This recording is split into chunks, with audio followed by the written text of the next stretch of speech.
Welcome to Grit, the Real Estate Growth Mindset podcast, hosted by Brian Charlesworth, founder of Sisu. Sisu provides growth automation software for real estate. You'll hear stories from real estate thought and technology leaders, team owners, and brokers on how they grew their business in a rapidly changing industry. You'll learn how to transform your brokerage and teams into a high-performing and analytics-driven business so you have a new, durable, competitive advantage against disruption in your market. So let's get right into it. Hello, everyone, and welcome back to another episode of the Grit Podcast. I'm Brian Charlesworth, the founder of Sisu and your host of the show, and I'm really excited about today. Today's kind of a unique episode. I don't think we've ever had an episode like this. I have two team leaders on here with me who are high-producing solo agents and team leaders. And these women, you want to talk about grit, they're in tiny markets, doing big numbers, making a lot of money. And most people, I think, would say, there's no way somebody in that market, somebody up in Alberta or somebody in Burley could build this kind of business. So at least that's what I would say, having driven through Burley a few times over the last few years. So anyway, and I've spent plenty of time up in Alberta as well. Anyway, I have Desi Williams and Elizabeth McNally here with me. They are both powerful team leaders, just doing amazing things in these tiny markets. And it always astounds me. Like, truly, I'm blown away when I hear about what they do. So why don't we start with you, Desi? Maybe give us an overview of your business. Like, how big is your market, first of all? Maybe both of you. Before we get into your business, let's just talk about your market. Like, tell me about your market. How many people are up there? So in our area between the two counties that kind of border each other, we have about maybe tops 30,000 people and Okay. around 400 to 450 homes sell per year. 450 homes on the high side sell per year in your market. Yes. Wow, that's crazy. And how many of those do you sell? I sold 130 last year. What about you and your team? We did 179 last year, and this year we should do around 225. Okay, so you're up in the close to 50% mark. Yeah. Okay, cool. Elizabeth, what about you? Well, I'm from Medicine Hat, Alberta, so we're more of a small city, and we've got about 63,000 people where I'm from. Okay, and Yeah. how many homes sell in your market? You're kind of putting me on the spot with that as you were talking about it. I'm not sure. Okay, roughly, guess. I would say that there's probably roughly about 800 to Okay. 1,000 homes per year. Okay, so maybe double what Desi's selling. Yeah, I think we're basically double. Yeah. Okay, and how many homes did you guys sell last year? Our team did 250. Okay. Yeah. Okay, so you're both probably in the 30 to 50% range of your market. And that's impressive. Like, how do you get there? Like, I think most people would say, I'm going to move to someplace bigger because capturing that kind of market share would be difficult. But I'm sure there are a lot of people around the country and around, call it North America, even overseas, but let's just talk North America for now. I'm sure there are a lot of people that are in the exact same situation as you guys that are probably struggling to sell 50 homes a year. So, Never even. like, what are the most important things? Like, I'm just trying to think from a mindset. Like, how would they even comprehend selling more homes? Because I think there's probably a big limitation in the mind. Let's talk about that for a minute. Like, how did you guys get beyond that? Go ahead. So I moved here about 4 years ago, or well, 7 years ago, and I really got into real estate and like made it my full-time job about 4 years ago. And what I noticed is the other agents in my market, they're still doing anywhere from 12 to 20 deals per year, and that's what they've been doing forever. And so I think, like anything, you just have to build up that stamina. So kind of like when you start a new workout regimen, at first, like you're lifting maybe like 15 pounds. And then after you do it for a while, you build up that endurance and that strength, and you're able to do 25 pounds and then 30. And it kind of just happens gradually. So like at first, maybe you have one transaction pending at a time. Well, then you increase that capacity, and then you'll have 2 to 4. And then when you go back to a month with one, you're like, oh, this is boring. What do I do? And then all of a sudden you're like, oh, I have 10 pending. And then you're like, that feels like a lot. It feels stressful. But what I think you'll learn that's true is I'll have 28 transactions pending at a time. And then they will feel the same stress level as when I have 4 or 5. Like that stress doesn't go away. You just learn to handle it. So now I'll have anywhere from 20 to 38 transactions pending at all times. And You personally. yes, and Yes. I'm able to handle it with ease. Now, I don't care what size of market you're in. Most people cannot comprehend having 28 pending transactions personally at a time. Like, that's amazing. So, I do think that that's it though. Like, sorry to jump in. I was thinking about what Desi's saying. It's definitely like a build, but you have to treat it like I know a lot of agents, they'll work up and then take a bunch of time off, right? But it's like you can't do that. You need to just be committed to it. And consistency is really the name of the game, like yeah. spending a lot of time making sure that you're checking up and following up with people. And eventually it's just a build, right? So Yeah, I had an offsite EOS meeting with our team just yesterday. Our leadership team was in Utah for a behind the scenes of a real estate machine event with Spring.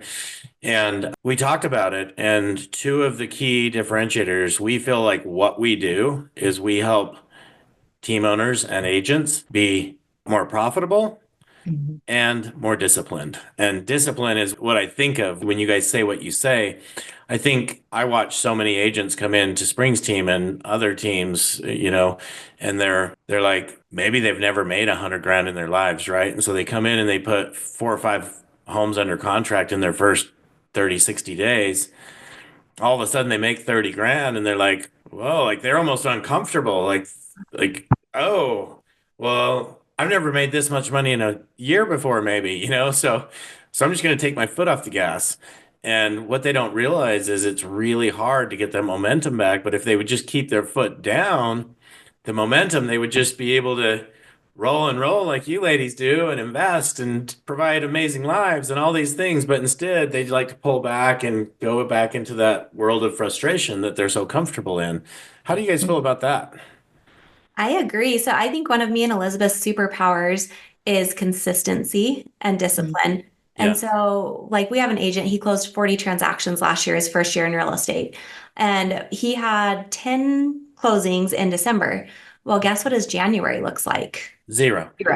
He's You know got what? for January, nothing for February. And I was talking to him, I'm like, well, look at your conversations in Sisu. You had like 30 conversations a week in December. That's not going to Yep. get you the results. So I know I consistently have at least 100 to 140 conversations per week, every week. Yeah. Yeah. I see that all the time with new agents. So they're always looking for an excuse. And probably not only new agents, like this is all agents, right? If I have 5 under contract, or let's go with your new agent who had 10 under contract in December, what do you think he's telling himself? I know what he's telling himself. What he's telling himself is, well, I have 10 under contract. The best use of my time is if I focus and make sure I get them all closed, right? Do you Yep, agree? Is that what he's telling that's himself? exactly what he said this morning in our one-on-one. Yeah. Yeah. Okay. So, I've been there. I've seen this with hundreds of agents. So that's what he's telling himself. When the reality is, and this is what I love so much about Sisu's client portal. I just did a webinar and talked about this on the client portal. But the beautiful thing about our client portal is when I sold homes, I usually had 5 or 6. I only did it for 18 months, but I usually had 5 or 6 under contract. And what I found is if I just met with them on Wednesday afternoon and talked them through where we're at in that process, and most of those were listings. So I talked them through, these are the showings we had, and this is what happened, and this is the feedback. But now with the client portal, it's all in there, every step of the journey. So it's like you can actually open that up in the Zoom, just spend a few minutes, and they have it on their phone all the time. But you can show them the roadmap, just like when you and I order DoorDash, we see the roadmap. We know when the food's going to be delivered, right? Same thing in a real estate transaction. Let's let them see the home inspections next. Now we're going to have an appraisal, all those types of things. So anyway, I guess my point of that is the client portal helps, but even if you don't have Sisu in a client portal, you have to just say, look, if I spend an hour max a week with each of my people who are under contract, that's enough to keep them engaged, keep them happy, and let them know that I'm working for them. Do you guys agree with that? 100%. Yeah. And I think that's really important, right? But then move on and then have those conversations. Yeah. Like, get back into the conversations to keep the business rolling, right? Yeah. For sure. So I All think those. one of the things as leaders, if we can help our agents know, look, I want you to pick an afternoon a week when you're going to do that, and that Yeah. will allow you to continue to prospect in the mornings, right? Yeah. And what I found is all those fires that are coming up, if you kind of ignore them for a little while, they get put out by other people. People find solutions, and you don't have Mhm. to be the solution. Well, So, especially if you're on a team, right? I yeah. mean, you guys have people supporting them. You have people doing transaction coordination, right? I guess Yeah. you both do have people doing that? Yeah. Yep. Yeah. Yeah. So, okay. Good. So I want to go back. You talked about these people, Desi, and I'm guessing you have the same thing, Elizabeth. Like when you look at the rest of your market, there are probably a lot of people that have been doing the same thing for not just 10 years, but maybe 20 years. Like it's almost like Groundhog Day, right? A lot of people, they don't really have the vision of I want to be bigger. They're just comfortable with where they are. And so they do the same thing over and over and over again, year after year. I mean, down to I'm going to drive and have a cup of coffee at this coffee shop at 8 a.m. every day. And then I'm going to go here. I'm going to drop my kids at school. And then I'm going to do this. And everything is the same, including they're going to sell 10 to 20 transactions, 10 to 20 homes, let's call them, a year. Mhm. So, so how does somebody get out of being stuck in that? I think adding new tools to your toolbox, connecting with, I mean, there's just such a broad base of communities out there or, social media. You can see what other people are doing.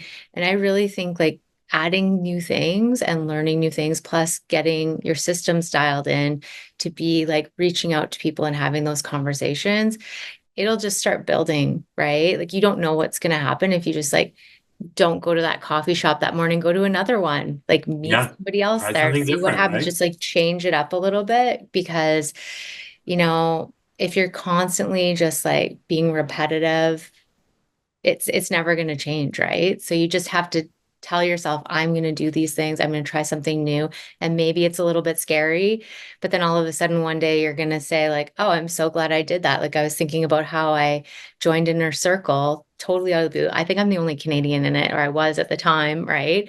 I didn't know what I was doing. I just knew that I needed to connect with some people that were high level, that I needed to see what they were doing, right? And I just made that book that ticket, and Yeah. now, I just have such an amazing community that I never would have had. Yeah, that's awesome. So, just so you all know, the reason I know Desi and Elizabeth so well is because they are in Springs Inner Circle, right? And so I've gotten to meet them at events and spend time with them in Mexico and Arizona, and the list goes on. But I think what you're saying, Elizabeth, is maybe put yourself in some bigger circles.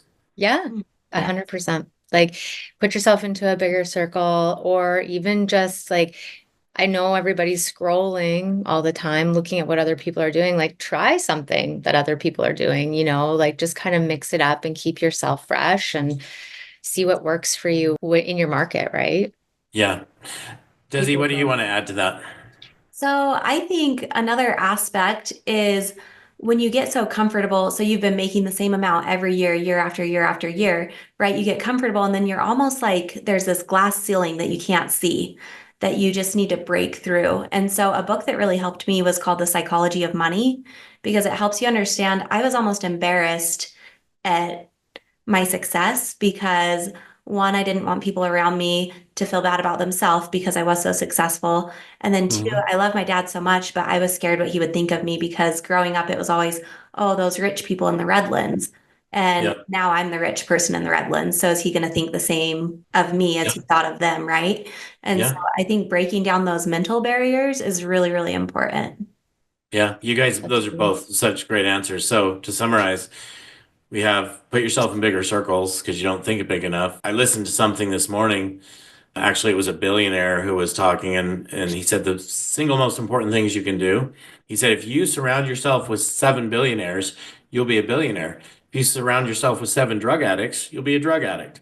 So, I mean, that's It pretty is. It's really simple. true, That's a Charles. pretty simple way of explaining what you just said, right, Elizabeth? Yeah.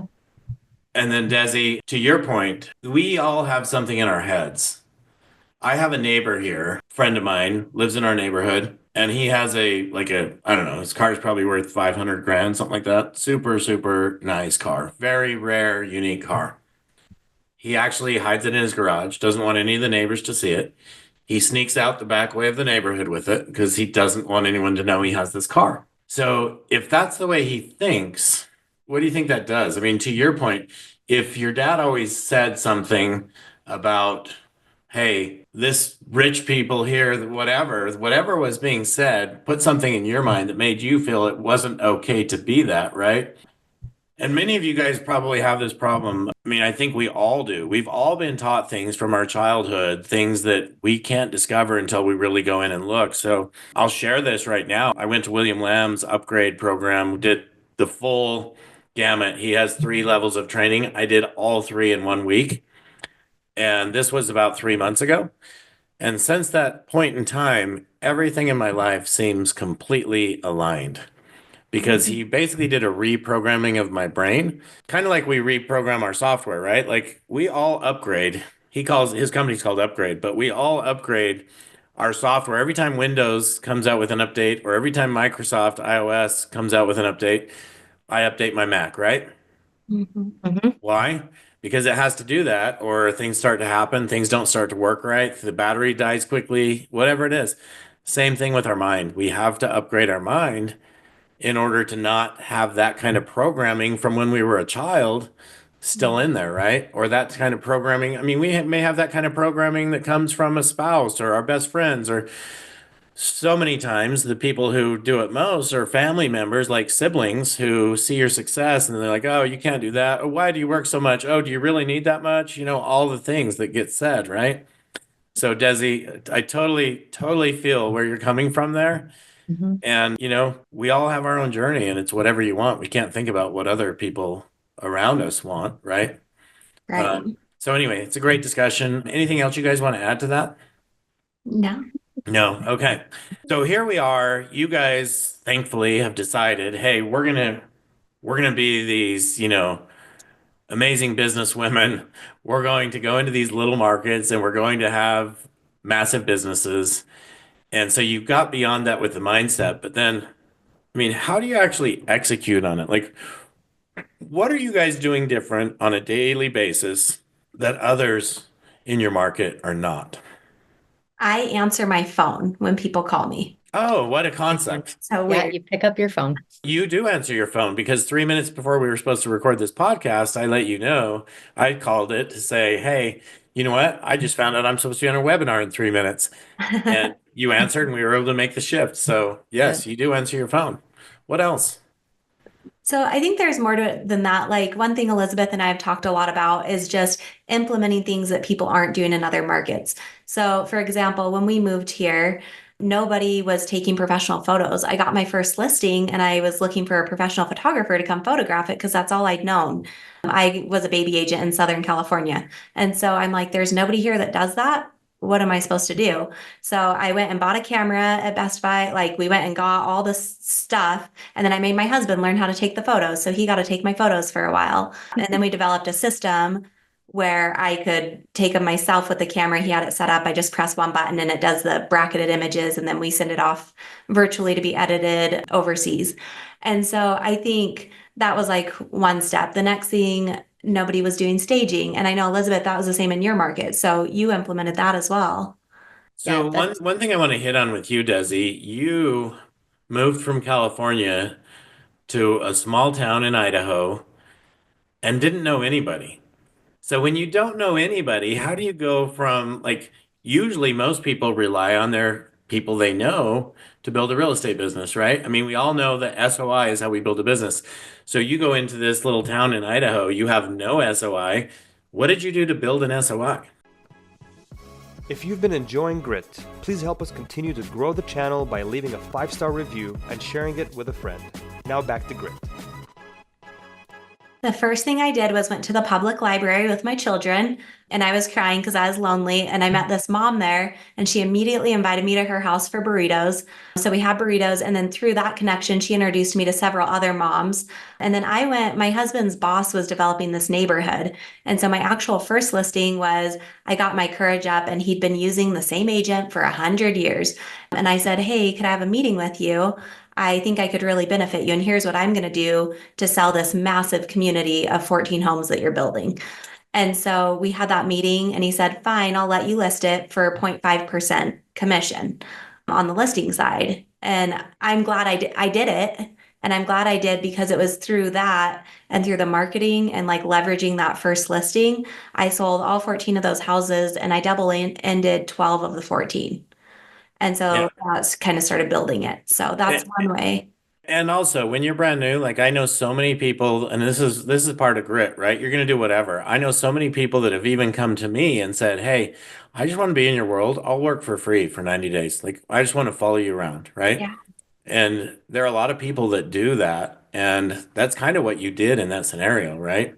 Yeah. So, so Well, I when think too, like just sort of if I can comment on that, I actually really think that there's something lovely about new person energy. Like I think people can really leverage and lean into that. Like I'm new, I'm so excited.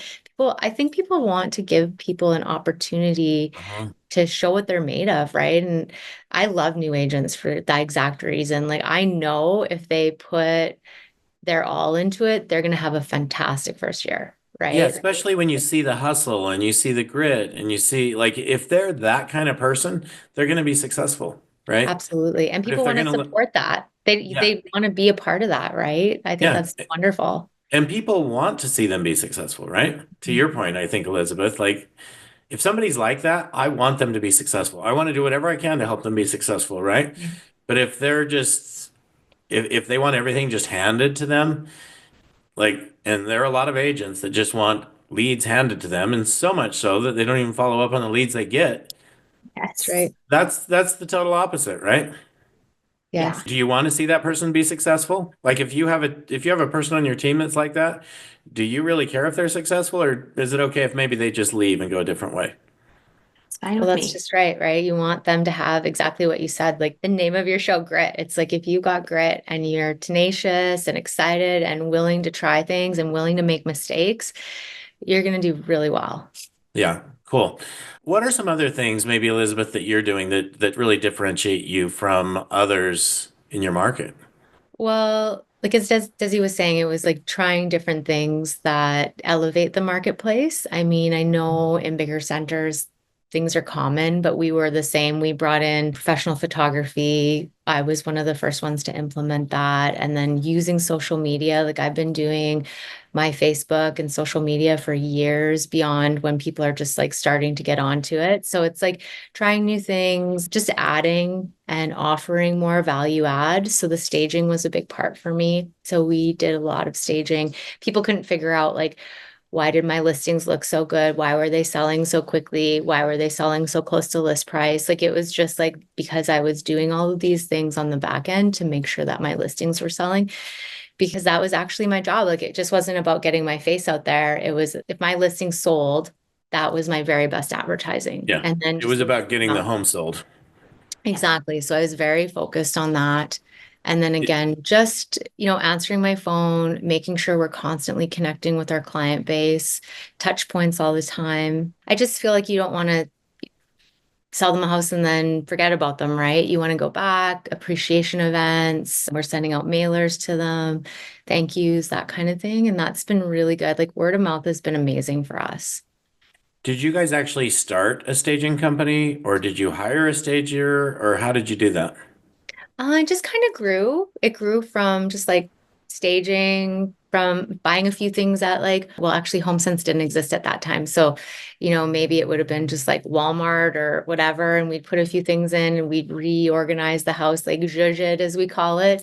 And then it just built and built. And now I have a full on staging company. I have a huge, like 4,000 square foot shop filled with furniture and Oh, decos. wow. So And I you have are a full three staging company now. stagers. Yeah, we've got a company. Do Yeah. you And charge for everything. that? In the beginning, I did it as value add.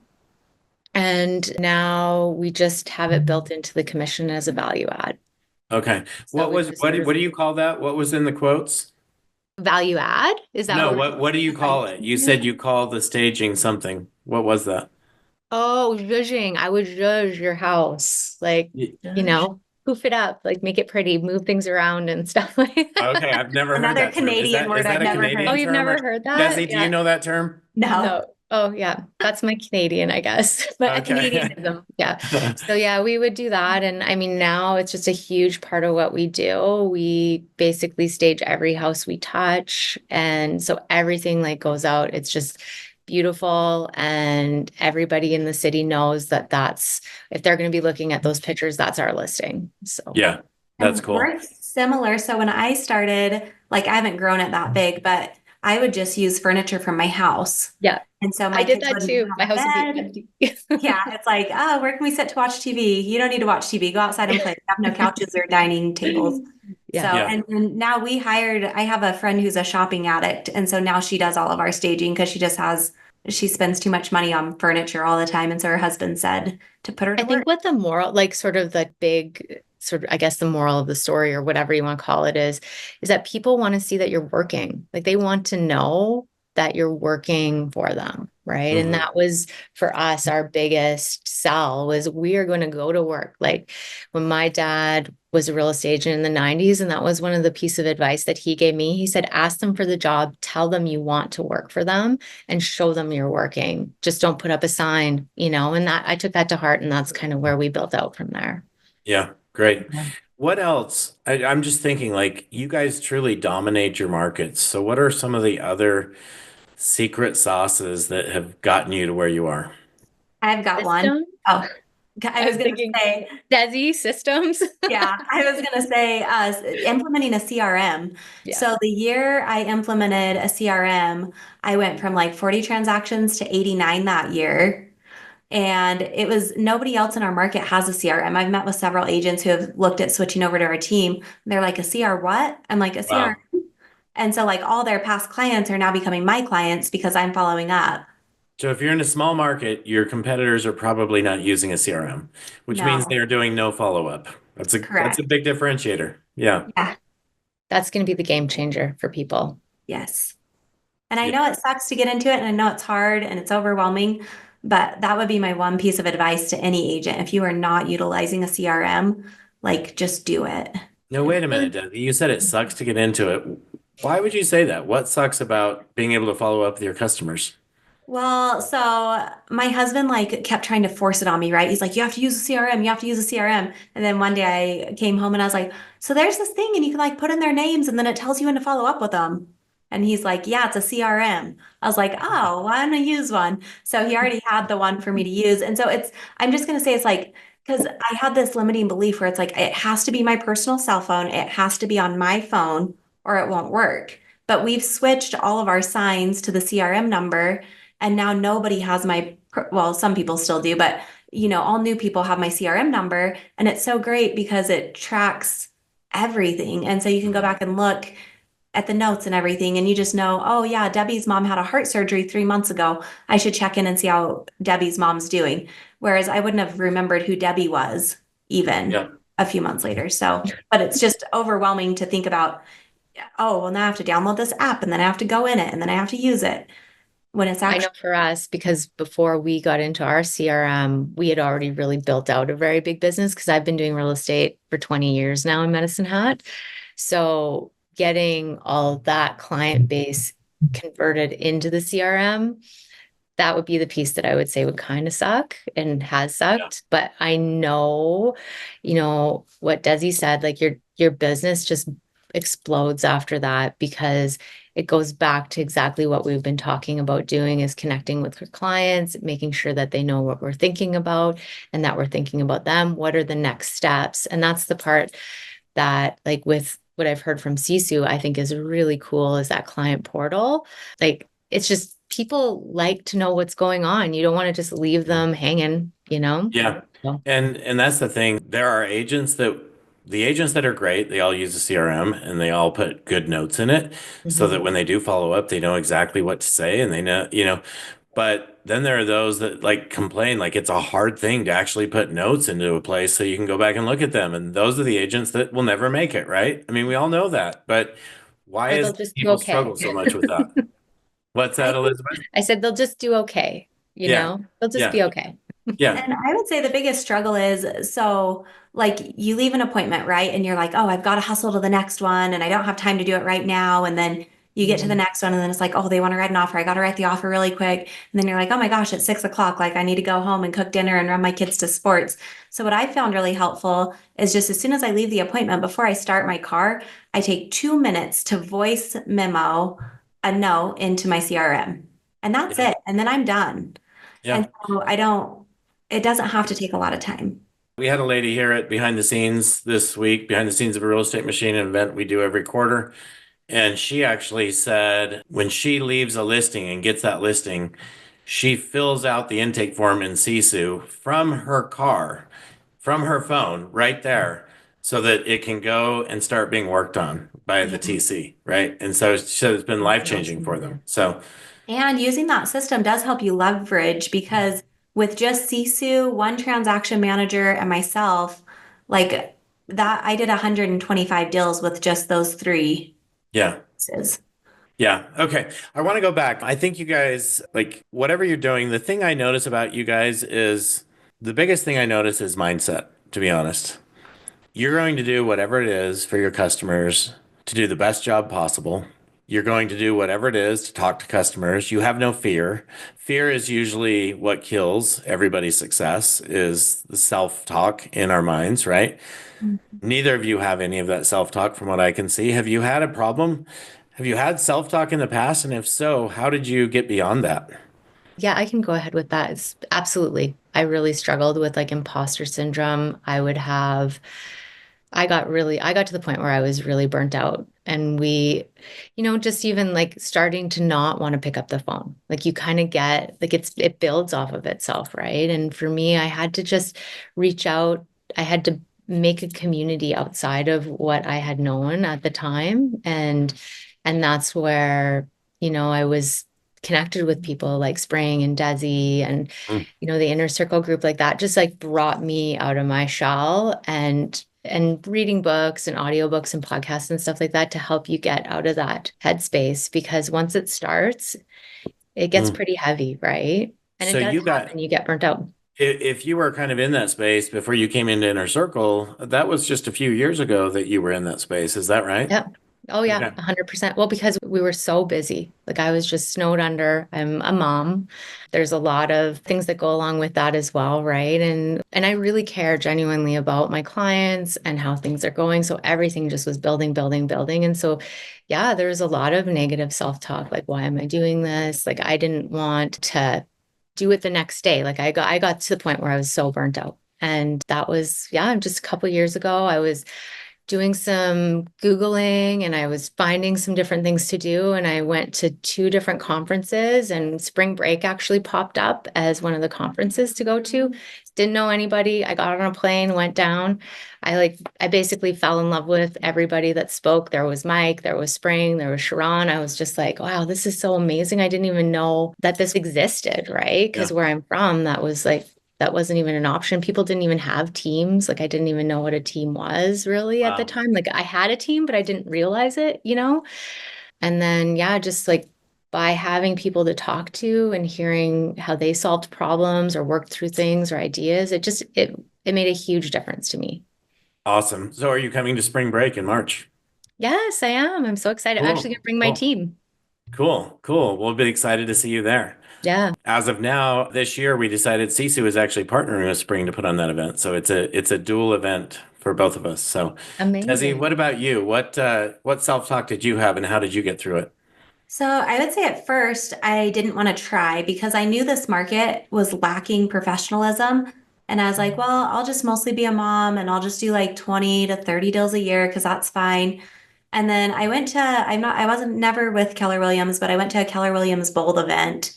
And while I was sitting there, this like thing just flipped in my head. And I was like, one day my kids are going to grow up and leave. And what am I going to be left with? Like, I really want to build my career. And I was like, I want to go hard at this. I think I could take over this market. And that one switch, like we rolled out, Tyson already had like the CRM and the Sisu and everything ready to go. And we rolled that out. And that next year is the year I did 89 transactions. And throughout that time, I mean, you get the overwhelm, you get the mom guilt, I put my babies in daycare, and it was like the hardest thing. And I mean, all of that. And then I had lunch with who I thought was a friend and a colleague. And she basically told me that I was taking business from everyone and I was very selfish. And every single agent in the market hated me. And I was like, what? They hate me?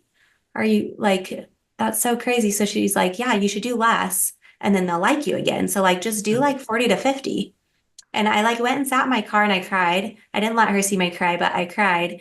And I thought, you know what? What if my daughter came home from school and said her friend told her, like, maybe just don't score so many points. Like, then other people like you. Maybe just do like 10 instead of like the 16 you're usually doing. Like, never would I want somebody to tell her to dim her light so that they could shine. And then I thought about all the lives I'm able to change. The more I do, the more jobs I can provide, the more clients I can impact, the more people that I can influence and help for the better. And so I decided that maybe that friend wasn't a great option for a friend. And that's when I kind of started looking for other people. And one of the things that's changed my life is at that spring break event, the same one Elizabeth went to.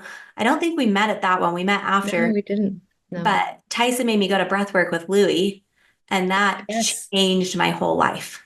That was amazing. Well, I did that too, and it was so amazing. Yeah. Isn't it amazing that you can go to a real estate conference and actually do breath work, which we will do again this year? So yeah, anyway, so in summary, guys, you both just shared that getting in different circles, going to events, whether it be bold or whether it was spring break, it was spring break for both of you guys in a sense of what you've just shared. Mm-hmm. And that's completely changed your worlds. And now here we are a few years later, and you guys are just like rock stars. And yes, Desi, anybody that tells you to slow down and maybe you shouldn't do so much so you can have more friends, that is not a person you should be around. So I hope you have distanced yourself from that friendship, because that is not healthy for anybody to have friends like that. That's the mentality of, hey, we should give everyone a trophy, even though they all lost, right? Yeah. So anyway, but you guys came to spring break. You both had this enlightening moments. And I think you spoke on spring break stage the following year, both of you together, right? And now here we are coming up on another spring break. But you guys have come from these small markets where it does get lonely. Desi, I heard you talk about before we started this call today that gets lonely, or maybe that was you, Elizabeth, but it gets lonely being in a small market, right?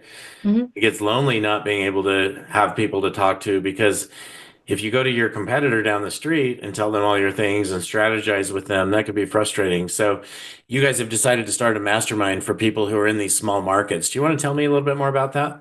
Yeah. You're going to go, Desi, or me? You go. I'll go and then you go. Okay. So one of the things we found is that a lot of the stuff that people talk about on stage is typically geared towards large markets. And while we can implement some of it's really hard to implement in a smaller center, and it doesn't work as well as it would in a large space. And so we have to get creative and kind of tweak it to make it our own. And so we thought, well, surely Elizabeth and I are not the only agents in small markets trying to do big things. And so we wanted to cultivate this community where we can bring those people together and really help give them the mindset, the tools, the systems, everything that they need to be able to just take over that market. Yeah. The seed was planted actually last year at spring break when we got together to talk. And we called it Selling Big in Small Communities. And we've just branched off from there. So it's been a bit of a build. And now we're really excited. We're going to be doing that in the next month here. We've actually started our Instagram account and we've got a few things rolling out. And we're really excited to kind of just bring people together, share ideas, but also, bring in speakers so that they can, have percolate and come up with different concepts from that. I'm just really excited about being able to connect with other people that are maybe in like exactly the small markets. Like just we were talking about being lonely. Like this is an opportunity that we can hopefully bring to people where they won't feel that way anymore. I love it. So Selling Big in Small Communities, is that the Instagram? What's the Instagram? I need to go follow That it. is it. Yeah. We can Selling share Big it in with you. Small Communities. Yeah, Okay. yeah. So you guys go to Selling Big in Small Communities. It sounds like you guys are just getting ready to launch this. And so if somebody's connected to your Instagram page, they'll get all the updates and they'll see what's going on there. And if you guys are in a small community, I can tell you these are two women you want to put yourself in touch with and hang around so that you can think differently, because you can have tremendous amount of success even being in these small markets. And you have proof of it right here with these two. So you guys, thanks so much for being on the show today. Always, I love spending time with both of you. And Elizabeth, I'm glad that you're healed from your tennis injury, which was actually created playing pickleball with me. So anyway, thank you both. And everybody who's listening, if you guys will go hit like and subscribe, that will help this show grow even bigger, and it will help us get even more great guests who can share their stories and really have an impact in your lives. So thank you for listening, you guys, and we'll catch you on next week's episode of the Grit Podcast. Thank you for joining us on our podcast. If you have an interest in a free 7-day trial of Sisu, go to sisu.co, sisu.co. Make sure that you use the coupon code GRIT, that's GRIT, to waive all your setup fees and receive a 10% discount on your subscription. If you enjoyed listening to this podcast and want to subscribe, search GRIT, the Real Estate Growth Mindset, on iTunes, Spotify, or Podbean. And with that, we'll catch you next time. Take care.